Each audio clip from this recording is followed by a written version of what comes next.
Today on Building Relationships with Dr. Gary Chapman, Help and Hope for Blended Families. We know now it's about 1 in 3 Americans have some kind of step relationship. We have to accept that blended families are in your church, they're in your school if you're an educator, and we need to be resourcing those families so they can have the supports they need to navigate all these complexities that come with being in a step family. Welcome to Building Relationships with Dr. Gary Chapman, author of the New York Times bestseller, The 5 Love Languages. Today, practical help for making your blended family members feel the love you want to express. Our guest has a heart for step parents and step families. Deana Thayer and her husband lead a blended family ministry through premarital coaching, mentoring, and in small groups. And you're going to hear from her straight ahead on Building Relationships. Our featured resource at the website, buildingrelationships.us, is the book that Gary wrote with Ron Deal titled Building Love Together in Blended Families. Gary, this topic affects a lot of people today, doesn't it? Well, you are exactly right, Chris. I mean, everywhere there are blended families, and some are doing quite well, others are struggling, but most do have a time of struggle in their relationship. So I am excited about our topic today and looking forward to what our audience is going to hear.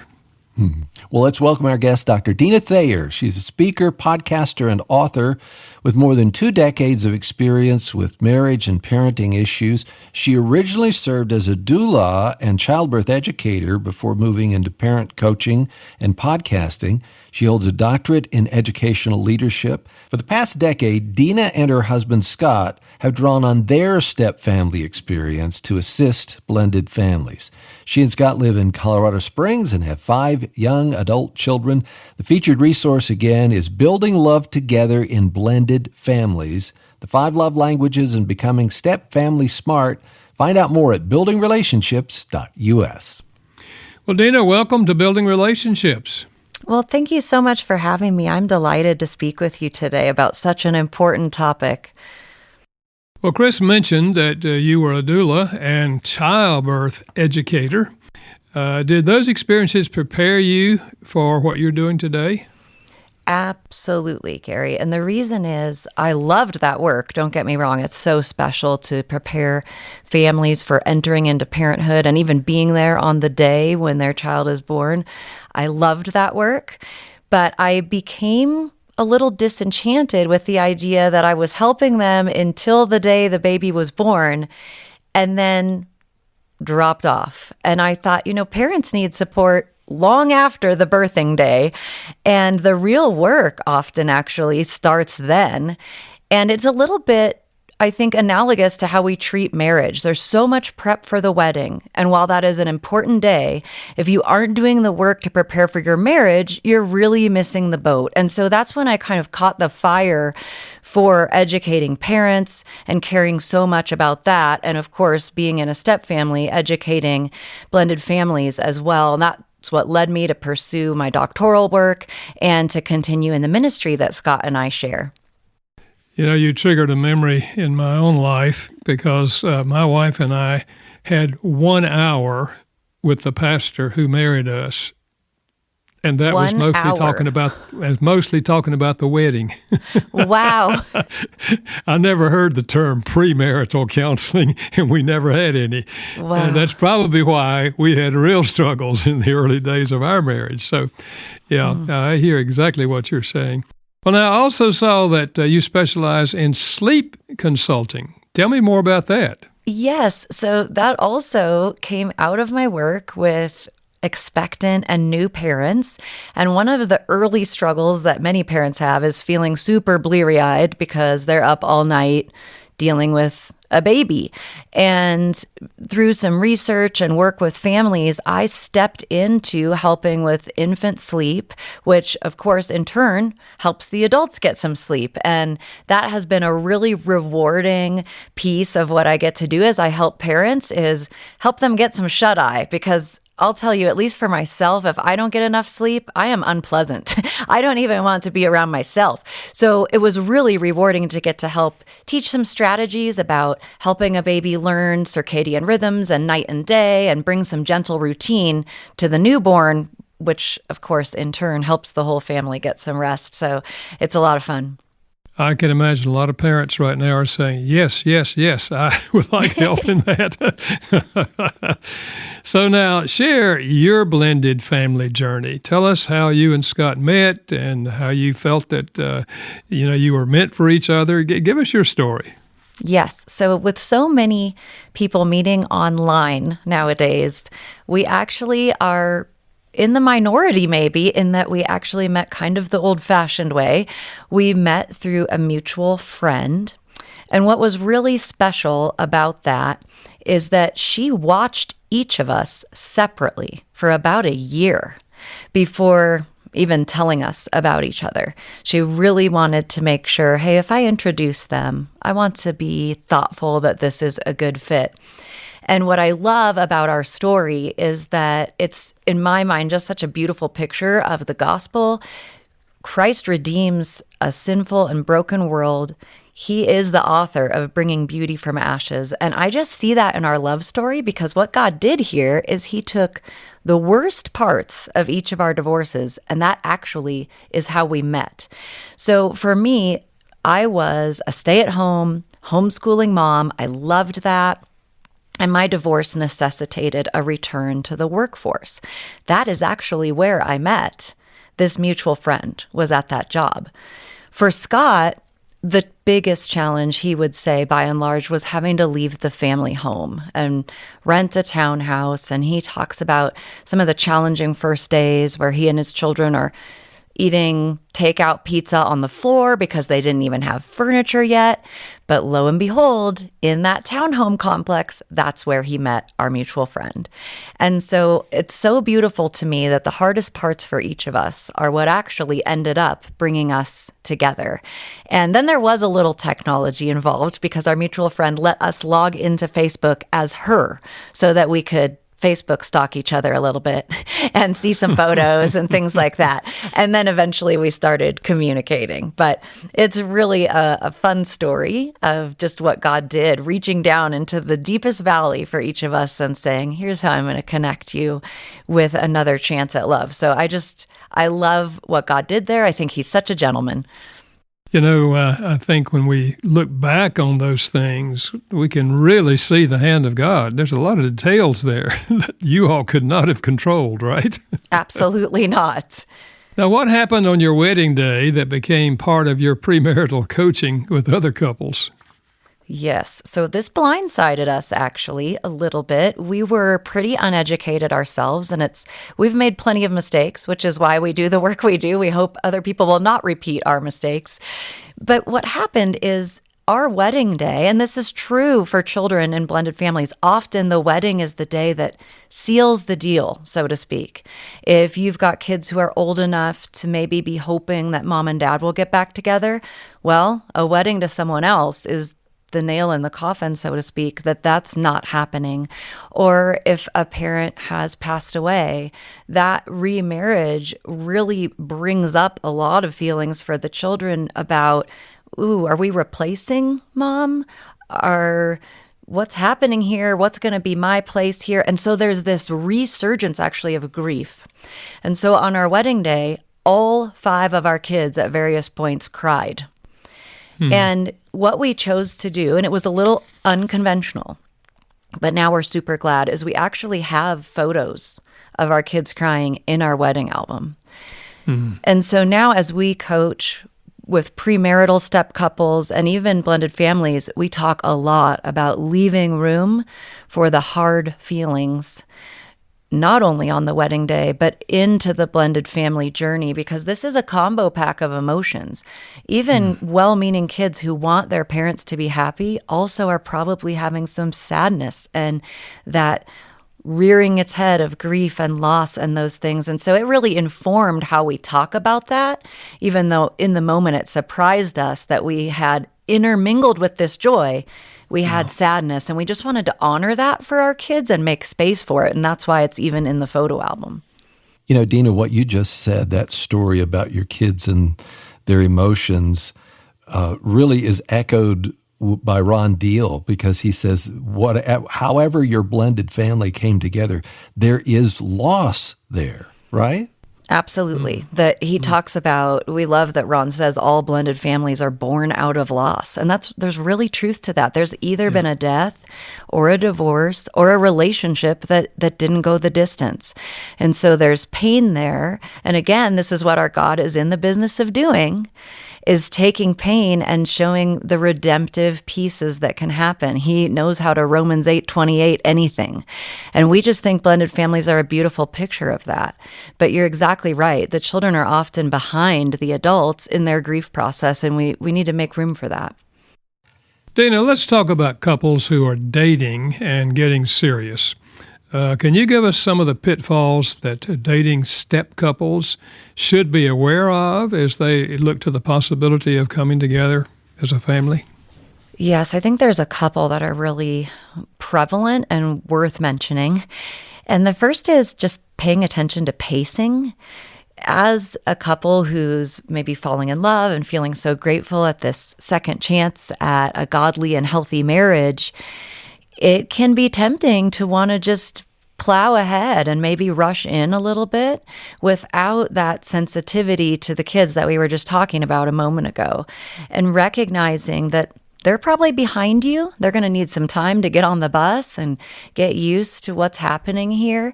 And so being really sensitive to timing, I think, is a thing that sometimes step couples can miss. And with no malicious intent. They're just excited and happy, and that makes so much sense. But we want to be aware that the impact of all these changes falls really heavily on children, and we want to be cognizant of that. So one thing I suggest, just at a minimum, is at least do a full calendar year, because that also lets you see some things that you wouldn't see if you rushed off in 4 to 6 months. Things like, how did the holidays go? Things like, how do you interact with extended family? How do you handle different sports seasons? Get through a whole school year? Things like that. So getting to see all those different seasons, both literally and figuratively, is really helpful. So pumping the brakes and slowing down can be a thing that sometimes become a pitfall for couples. They don't always think about that. And then I think another huge one is just unrealistic expectations. I definitely fell into this category. I had some rose-colored glasses on, and I thought, oh, my stepkids are going to be excited and happy to have this other adult in their life to love them and invest in them. And frankly, at the beginning, to them, I was kind of an intrusion. I was an unwelcome interloper. And I didn't have an appropriate expectation that this was going to be a slower process, that I was going to have to earn my way into their hearts and into their lives. And we see that a lot. Again, for very good reason. It's normal to be excited and to feel positive and to feel thankful. But we've got to watch the expectations, because a blended family comes with a lot of complexity, whether that's schedules or dealing with an ex-spouse or dealing with the memory of a deceased spouse or moving between homes, kids going back and forth for visitation, holidays, like I mentioned. There's just so many layers that it's easy to think, well, our love story is awesome, so things are going to go great, right? And that can trip some couples up as well. So we like to coach, even in the premarital season, about just keeping the expectations realistic. And even if things are going awesome while you're dating and courting and headed toward marriage, sometimes, again, that wedding day is such a catalyst. You might actually see some struggles afterwards. And so we've got to keep those expectations in check. Well, I think our listeners can identify with both of those things you're talking about, and I hope that there are couples who are listening who are presently dating will just realize these are things we have to face, so let's be realistic. Now, after you got married, you made some mistakes. Tell us about some of those and what they illustrate about new blended family dynamics.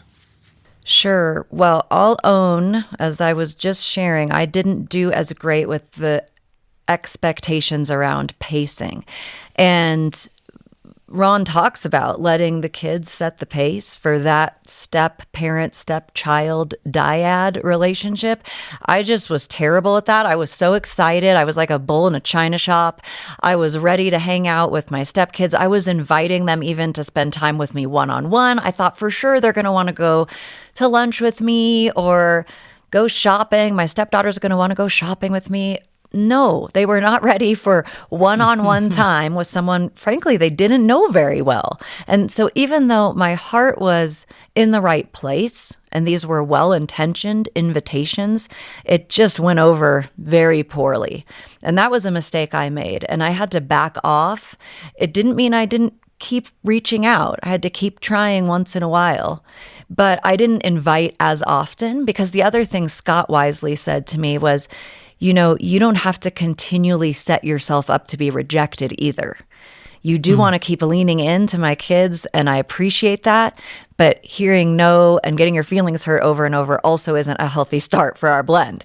So he was very wise to say, you can back off of that for a while and then just try every so often. And, eventually they were receptive to it. But I would say that was a mistake, was plunging into that too soon. Yeah. And then another one was just commenting on each other's parenting. I did this more than Scott, so I will own that. I often was having to take my shoe out of my mouth. But I would comment, for example, I still remember one time his kids were watching a show that I didn't allow my kids to watch. And in front of them, I said to him, "Why do you let your kids watch this show?" Well, look at all the layers of mess that I just made. I stepped in a huge landmine because I not only undermined his authority in front of his kids, I made them feel bad that, maybe we're watching something we shouldn't be. Are we doing something wrong? Just all the questions that brought up. It just wasn't helpful. So I had to learn over time that if there really was a parenting issue I wanted to chat about, to just don't do that in front of the kids. Always be united in front of the kids. But also do address those things, because we have 5 kids between us. I had the 2 youngest. So sometimes I did have legitimate concerns about, hey, this is content my kids aren't quite ready for, even though your kids are. Could we talk about a compromise? Maybe they watch that show when my kids are at their dad's or something like that.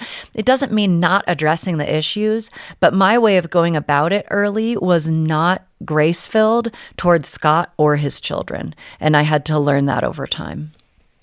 Well, I'm just sitting here thinking about couples who are listening to you and saying, oh, yes, because they've made the same mistakes. And I really like the idea. We talk in private about things that we have questions about, so we don't hold back on that, but not in front of the kids. Yeah, great advice. Well, when Ron Deal joins us here, we always talk about holidays and how tricky they can be for step families. Did you struggle with the holidays? Oh, talk about a landmine, right? You're just pushing so many buttons when it comes to holidays, because there's family traditions that may have been present in that first family that a step parent isn't even aware of. If a parent has passed away, there may be special rituals that were done that now feel very hollow or painful, or that are so meaningful they want to make sure to do them even though that parent isn't there anymore.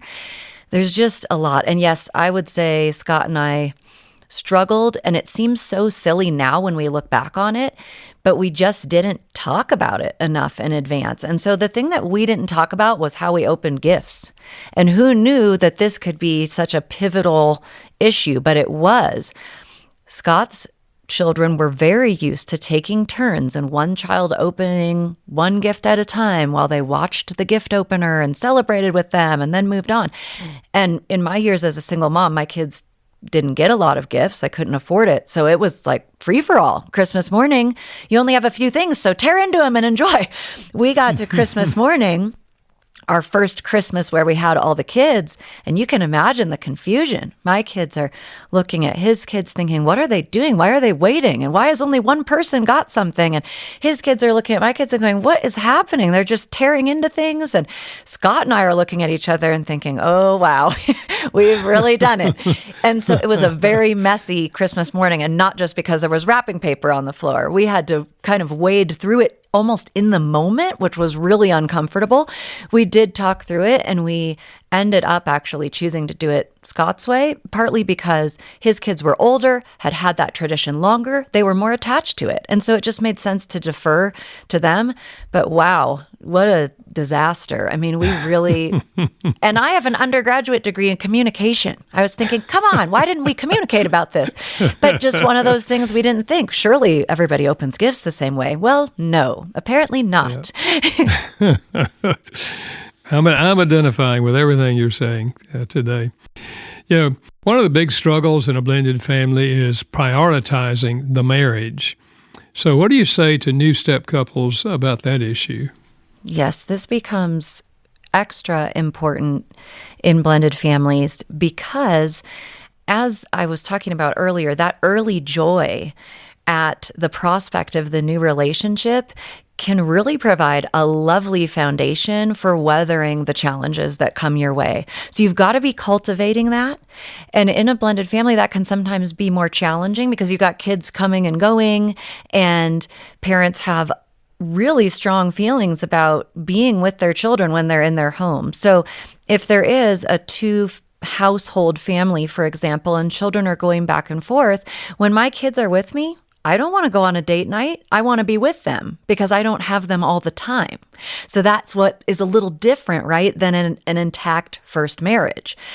And so you have the guilt feelings and all of those things. And what we say over and over to couples is all of that is so real and so true. So there's really two things to think about. One is you prioritize the date nights when you can. If there are pockets of time that you're kid-free, take advantage of those.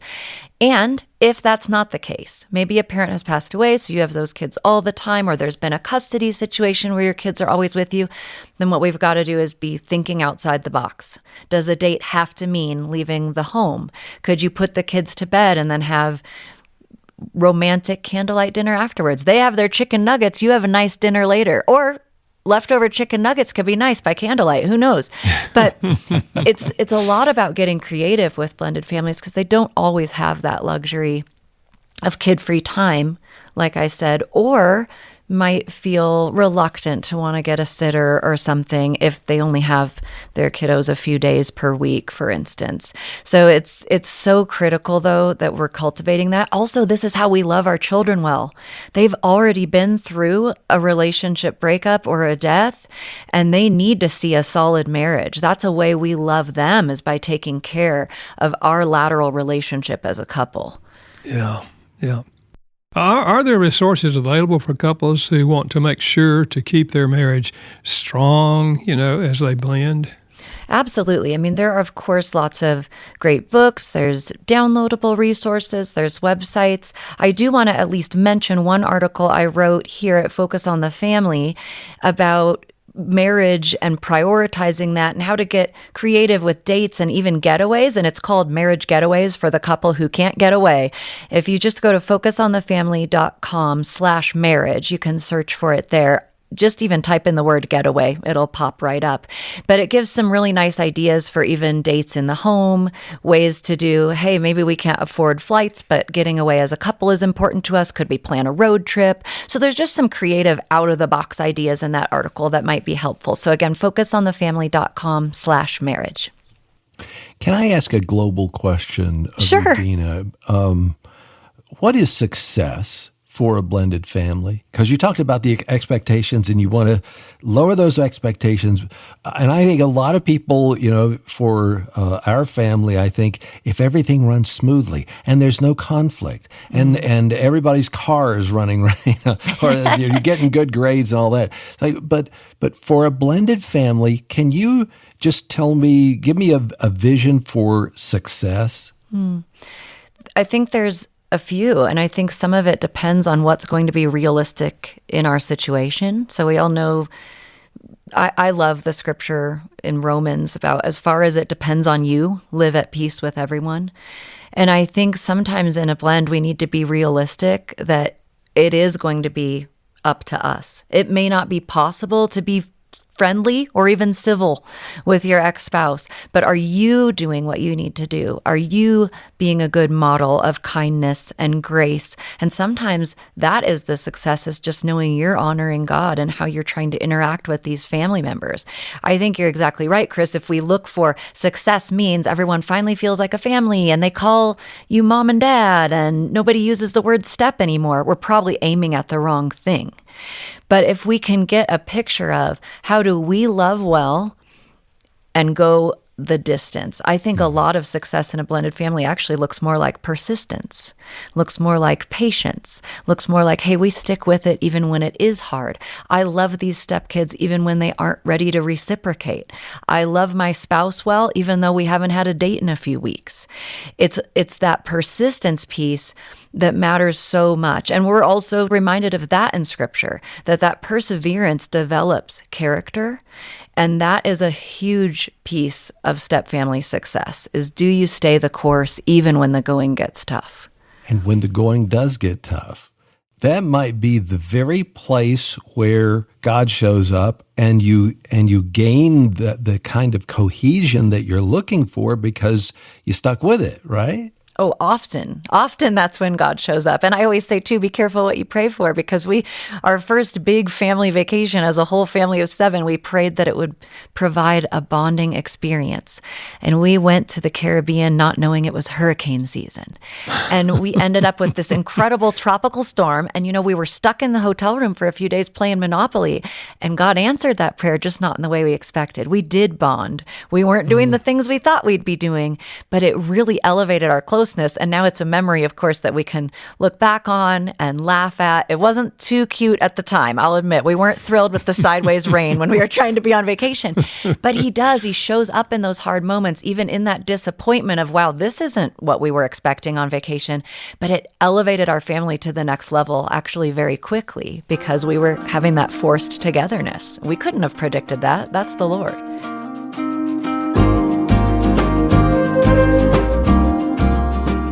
You're listening to the Building Relationships with Dr. Gary Chapman podcast. Find out more about the program, when Gary might be coming to your area, and our featured resource at buildingrelationships.us.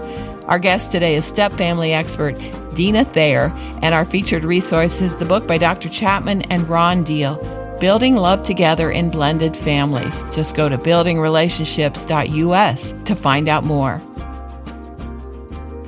Well, Deana, let's talk about the children who are in a step family. What are some ways to support them as they try to navigate this new normal for them?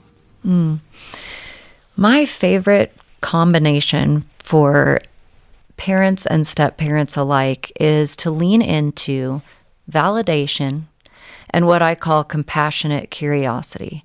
So kids in a blended family, they really need validation. And that means even if you get the dreaded phrase, "You're not my mom," think about how disarming it is for them when you say, "Well, you know what? You're right. I'm not." And it must be really confusing for you that you suddenly have an extra adult weighing in on your life. How can I help you with that? It's so different than fighting against it, resisting it, getting your own feelings hurt, becoming the dysregulated adult who isn't being the mature person in the room. That validation is really powerful. Or if they're expressing missing a deceased parent, to say, "You know what, that makes sense. With her birthday coming up, how could we help you?" So you get the validation and then you ask that compassionate question. It is a powerful combination. And I know that even as my kids moved into the teen years and maybe were less reluctant to talk, that combination could still kind of get at some of the issues they were facing, whether it was being frustrated about sharing a room, all the way to bigger things about going back and forth between homes. But say it is something surface per se, sharing a room. Validate first. That is really tough when you were used to having your own space before I married your stepdad. Then you follow with the compassionate curiosity. How could I make this work better for you? Could we put up a partition so you still feel at least there's a little division and you have some privacy? Would you like me to let you know when there's time where your stepsister isn't here and you could be in the room by yourself? You ask and you lean in. And then also what's so nice is when you ask those compassionate questions, they get a chance to weigh in on the solution and tell you what would be helpful. And then you're able to move toward some problem solving that maybe you couldn't if you hadn't asked them what would actually be helpful. So I love that combination for helping kids. They have already been through so much, and these changes aren't things they asked for. They didn't ask for a parent to die or for a divorce to happen. So think of the powerful messaging when now you are asking them, how can we make this better for you? We get that it's hard. Are there ways we can at least mitigate those challenges? It's a beautiful way to invite their voice into the difficulties that might crop up. That sounds like the opposite of a demanding, step parent. Saying, "Well, I am your stepmother, and you're going to do what I say." And I mean, that's destructive, right? It is. It is. It's not helpful at all. Now, it doesn't mean, I'm certainly not suggesting you don't address things like disrespect or disobedience. There's parenting issues that still have to be handled. But it does mean that when a genuine complaint is raised, that's just valid as part of the change. Like, this is really hard going back and forth. Or my kids went to a school that had uniforms, and they would express frustration about, I have to remember all the pieces of my uniform and I'm going back and forth, and other kids don't have to do that. To just say, you know what? Yes, that stinks. That's really hard. And I'm sorry. What can we do? Let's make sure we have pieces of the uniform at both houses, or whatever it might be. But you're right. If you just are resistant and stubborn as a step parent, that's certainly not going to endear the children to you. If there is disrespect, of course, you circle back around later with that, and we would recommend that comes from the biological parent if there needs to be anything on the more punitive side. But it does mean that in the moment, we really would suggest do the validation and compassionate curiosity first, then circle around later and address it. So the way I think about it is deal with what they're saying first. You can always circle back to address how it was said later.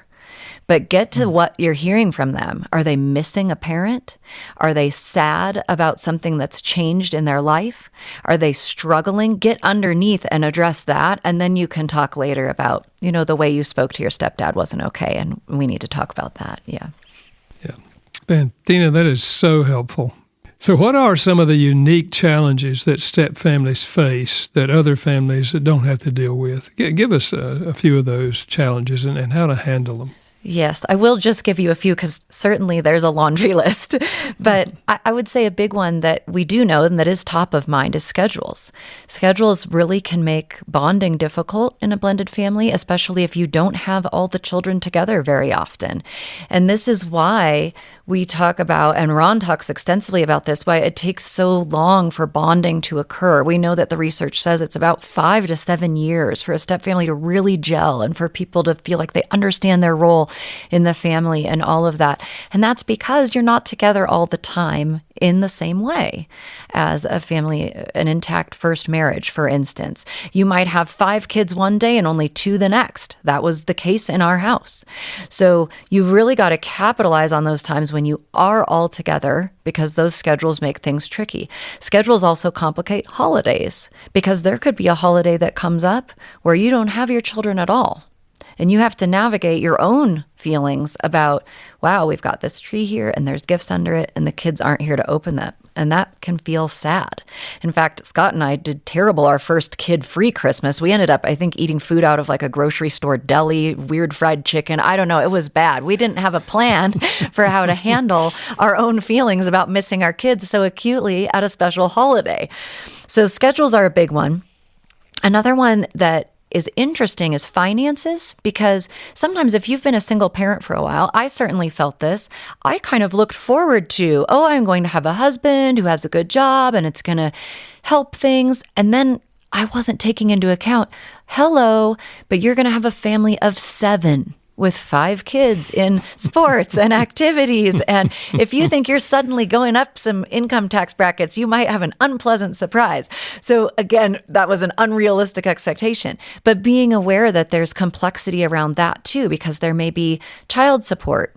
There may be still spousal support. You might have to really negotiate how many activities the kids get to be in, and do the 2 previous biological parents split payment for that? Or is your household shouldering that? How do you handle tuition if there's private school? There is so much to think about. And then adult children. That is a whole other can of worms with finances, which Scott and I encountered when we went to first make our first blended family will. Well, we realized very quickly, I don't want the guardian for your children to be the guardian for my children. They don't know your brother. So there's so much complexity even around that, how you would make sure that your kids are provided for in the event of your death, and to just trust your new spouse that they would care for your children as well. So there's a lot of layers with finances. And then I think just the last one that is really worth mentioning is if there are 2 households or multiple households, and you're in a position like us where we're believers, it's hard when the other household doesn't match your values. And there really has to be some negotiating around how you communicate that to the children, how you stand firm to lay a foundation of a biblical worldview, which is what we wanted to do, even if it wasn't happening in the other home. And then, of course, the really sad potential that they will choose the other home if there are less standards, rules, boundaries. And we experienced the pain of that. We had children at various times not choose to come to our house because we were the place where there were rules and where they were going to be held accountable. And we had to trust and play the long game and just trust God that He loves our kids even more than we do. And eventually they will see the stability that's provided here and come to appreciate that, even though it doesn't seem very fun right now. I'm just thinking of the people in my office through the years who have dealt with all of these things. And my time in writing that book with Ron Deal, it's because I had never experienced it in my own life, but to enter into the lives of others, and the kind of things you're talking about are so real, and yet they have to be dealt with, and there are positive ways to deal with them. And so that's why I think, the ministry that you and Scott are having is so important for couples who are in a blended family. Thank you. Deana, what about the family members around this couple? Maybe they're engaged already, or they're really getting serious, and they see some red flags. They think things are going too fast here. There are things that this couple doesn't see. How does a person on the outside looking in communicate those concerns, or do they? I think they do. I think it's important that a step couple invites feedback from their network, and that includes family members. That might include friends, maybe a counselor, a pastor. You've got to have a wide circle here because, again, I love this question because, as I mentioned before, the tendency to rush is one of the pitfalls. You get excited about that new love and throw caution to the wind and can't see the forest for the trees. And sometimes the people around you who love you can see things that you might not. So we have to be at least open to maybe having a blind spot exposed. We've got to be open to that. At the same time, of course, the couple, they are adults and hopefully they're being thoughtful and prayerful, but I don't think you skip talking to them. I had to really cast a wide net. I had made some poor choices before, and having left an abusive marriage, I really wanted to make sure I didn't fall into that pitfall again. So I did the whole thing. I invited friends to grill Scott, my parents to meet him. I ran a background check on him. Thankfully, I did tease him and said, something popped on your background check, I got to tell you. And you could just see the color drain out of his face. He was terrified, but it was fishing without a license, so we're okay. But it was just. It really became important to me to invite community so that I didn't miss something. So our encouragement is we hope the couple is inviting that they're seeking premarital work. We know that most step couples don't even seek premarital counseling. There can kind of be this idea that, hey, I've been married before, I know the deal, but you don't know what it's like to become an instant family. So we want you to have that support. So I love that question, Chris, and I think the family members or friends should gently raise the concerns, and hopefully the couple is receptive while understanding that the couple does get to make the final choice. But you might be a catalyst to at least helping them maybe pump the brakes a little. Maybe they say, hey, we're headed the right way, but maybe we're headed there too quickly and we just need to slow down. Maybe it's not a red light, but maybe it's a yellow light and we just need to slow the pace. So there's wisdom in that. In terms of seeking help or being open to others, input, why do you think it's important for pastors and educators to have a basic understanding of step families and what might hold them back maybe from not offering the resources or help or support? Yeah, let's go with that first question first, why it's important. And I think the biggest one is this is reality. We have to be aware this is happening in our communities and even in the church. We can't turn a blind eye to the fact that so many people are in these relationships. We know now it's about 1 in 3 Americans have some kind of step relationship. and that 40% even of new marriages are forming blended families. So this is the reality. We have to accept that. Blended families are in your church. They're in your school if you're an educator. And we need to be resourcing those families so they can have the supports they need to navigate all these complexities that come with being in a step family. And I think some of the things that hold organizations back, I know certainly historically, I'm so grateful to be able to say this is getting better. But historically, particularly with ministries or churches, there was almost a hesitancy in terms of, hey, if we come alongside a blended family and we provide resources for step families, are we somehow endorsing divorce? And there was that concern. But really, what I think is if we have a biblical worldview and a paradigm that elevates the marital ideal of marriage permanence, which let me tell you, if you talk to a divorced person, they're going to be the people in the room who advocate for this the most because they've seen the fallout of the other way. If we really believe that, then we want to help all marriages go the distance, even when they're not the first one. And that becomes really important. But I think that idea of are we maybe endorsing that was holding people back before.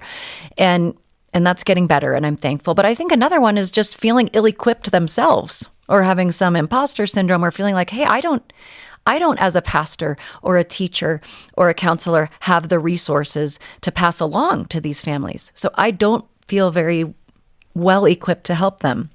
And I am so grateful that, for instance, your book with Ron, those things are becoming more widely available, that there are books, there are conferences families can attend, there are downloadable things like the article I wrote.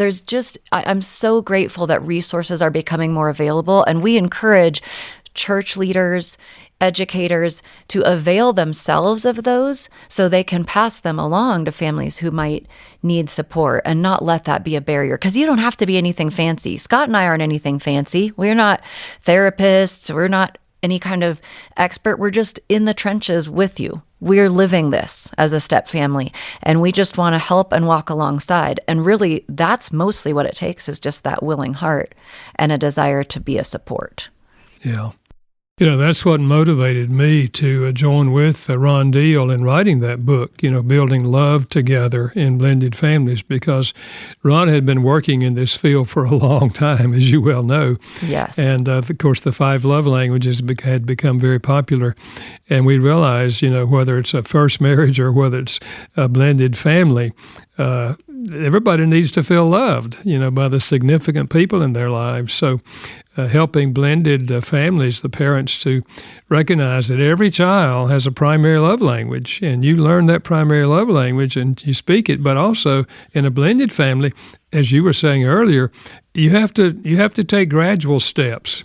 Because, some had read the love language book and the blended family, and they say, okay, this child's love language is physical touch, so I'm going to just give them a big hug every time I see them. And every time they do, they get pushed away. Yes. No, don't do that. Yes. And we say, you have to start maybe with a little pat on the shoulder or a high five or, and work your way up to a hug. That's exactly right. I love that part of the book where you talk about the layers that you got to you might be starting with a fist bump if their love language is physical touch. Because what matters is, yes, they all need to feel loved, but their receptivity to that love language might need to grow over time with a step parent. It might look a little different at first. And so that's important for people who are in these situations to be thinking about. They might mean well, but they're going to have to lean in slowly and let the child set the pace, even with how you love them and speak their language. It's critical. Yeah, absolutely. So what is the one overarching tip that you would offer to step couples, whether they're dating or engaged or already well into their remarriage? What jumps to your mind? It's probably the tip I wish I had gotten, and that is pack your patience. It takes longer than you think, and it's easy to want everything to be rainbows and unicorns right away, and that is not realistic. And it's so worth it, though. And I think if you bring patience along for the ride and trust that if you play the long game, it really does get better. Will it maybe ever be this perfect Brady Bunch looking thing? Maybe not. But does it get better? Do attitudes often soften? Are you maybe having to interact with your ex-spouse less because now your kids are grown? There might be just little things. You got to try and find those little victories, but that takes patience because those happen over the long haul. It's not an instant process. And I wish I had known that because I think there were times I grew frustrated with how slow it seemed to be going. And that's my biggest tip. Just bring your patience along for the ride. Be willing to play that long game. See that this is a marathon, not a sprint with a blended family. And that is going to bless you if you can keep that in mind, for sure. Yeah. Yep. All right. So if you could get in a time machine and have a conversation with yourself before you and Scott were married, what would you say to yourself? Oh, my goodness. Wow. Okay, that's a good one. I think if I had a chance to chat in my own ear long ago, we're coming up on 14 years next month, I think I would say, Deana, it's going to be worth it. Because I could not have predicted some of the hardships that we would encounter, not only with ex-spouses, but with our own children, some of the rough patches they went through, some of the challenges we faced as we worked to get on the same page and to parent in unity. There were times where I thought maybe I should throw in the towel, or maybe this just wasn't the best idea. And I had moments where I thought, do I regret this? Was this a good plan? I'm not sure. But I now look and see the fruit of all the hard work we did in the early years. To have adult children who are proud of their blended family, who want to be part of it, who choose to spend time with us, it is undoubtedly worth it. And I just wish I had known that in those hard patches or in advance of those hard patches to say, hang in there. It's really going to be worth it. And it really is. It's a beautiful picture, again, of what God can do. Well, Deana, as you well know, in first marriages, where you're not dealing with the issues we've been talking about today, a couple's going to have struggles. When we're in love, we're not anticipating any, real conflicts and that sort of thing. But when two people come together, they're different. And so you have conflicts. Carolyn and I, my wife and I, had a lot of conflicts in our marriage. But when you add to that the blended family and bringing children of someone else together, you become the step-parent of those children. It's even more difficult, right?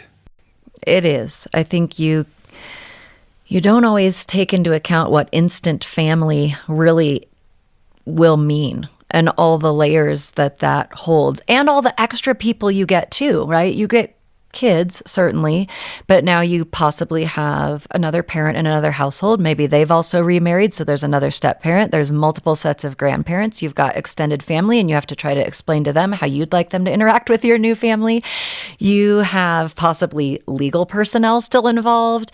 You might have counselors if your kids are in therapy or if you are. You could have pastors or different church leaders. You get this whole package that I think many people aren't expecting. And so it does really up the level of complexity. And it means that support becomes critical, which is why Scott and I value the ministry we do. We love that at least people can sit in a room with other people who quote unquote get it. They're in a room with people who don't think this is weird. They're with people who understand when you say, hey, I really missed my kids this Thanksgiving. It wasn't my year to have them. Or with someone who can say, could you pray for me? I have mediation this week. To be in a room of people whose heads are nodding instead of looking at you with a puzzled expression like, I can't relate to that at all. So it's a gift to be able to do this in community. And that's why our heart is we want to prevent redivorce. We want to help marriages go the distance, even when they're not the first one. But we want to make sure these families aren't doing that in isolation and that instead they're doing it with support and in community. Yeah. Well, Deana, I want to thank you for being with us today, and I want to thank you and Scott for what you're doing in your ministry. And I know that our listeners who fall into this category are going to find a lot of help from the book we mentioned that Ron Deal and I wrote, but also the article that you wrote that they can find at focusonthefamily.com/marriage. And so keep up the good work, because you're dealing with an area that is desperately needed in our country today. So thank you. Thank you so much for shining a light on this issue. I'm so grateful, and it was wonderful chatting with you today. Well, what a practical and helpful discussion. And if you're in a blended family, I know you've been encouraged by Deana Thayer today. Go to buildingrelationships.us. You can see that featured resource by Gary and Ron Deal, Building Love Together in Blended Families. Again, go to buildingrelationships.us. And next week, change your life by using powerful self-talk from the book of Psalms. Don't miss the conversation in 1 week. A big thank you to our production team today, Steve Wick and Janice Backing. And thanks to Rod Govea. Building Relationships with Dr. Gary Chapman is a production of Moody Radio in Chicago in association with Moody Publishers, a ministry of Moody Bible Institute. Thanks for listening.